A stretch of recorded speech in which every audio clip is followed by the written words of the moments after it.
you said, and I love this for our students. You just said this: start and stop at the plate. That's so intuitive. That's brilliant, really, right? So you knew yourself at the time. I mean, I think because I wasn't a conventional learner, that I had to develop other systems for making decisions in my life. And so I found my intuition at a very young age. And I would believe that I do believe that everything around me was a sign and a directional sign. So I would just interpret that, for myself as I would go in my own way. And it sort of led me down my path, throughout most of my life, although I did take a little time off from following it and got into trouble. But We all yeah, do.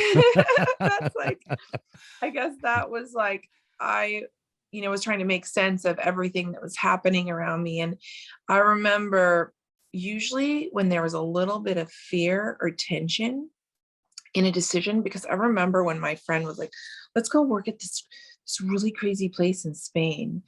And she started telling me what they were doing. And it was so opposite of being in Paris. I was like, I don't know. That seems like maybe a step back or to the left too far or something. And like later I learned, especially in my own work, like that kind of tension or that kind of like doesn't seem quite like right is really good. It's like intriguing, that intriguing, sort of makes you feel like you're going into this new land.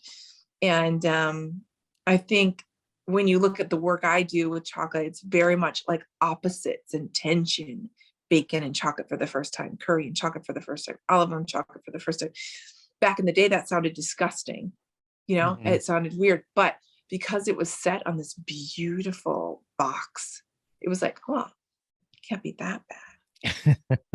Shoot, yeah. So, that tension piece usually is an indication of something really cool is going to happen here. Keeps you on your toes too, right? A little bit. Yeah. Keeps you awake, right? Yeah. You're like, not sure. You're in the, Yeah. I don't know for sure phase. Yeah. But it feels like it should be good, but it's counter to maybe what's going on in the culture, or what seems like it's okay or right. And that's where you have to have such a strong inner compass, because when you have that, you can reassure yourself, like, no, this is right. I know it doesn't seem quite right and it's totally different. And people think it sounds weird, but like, if you think it's right, it's right. So keep going, Yeah, it's a great message for students too. We at least I do. I tell students a lot. It's okay to take a little bit of a risk, calculated risk. Be dangerous. It's okay. I grew up the son of a pastry chef, and it was pretty regimented. It was this is it. This is the recipe. Don't venture from it.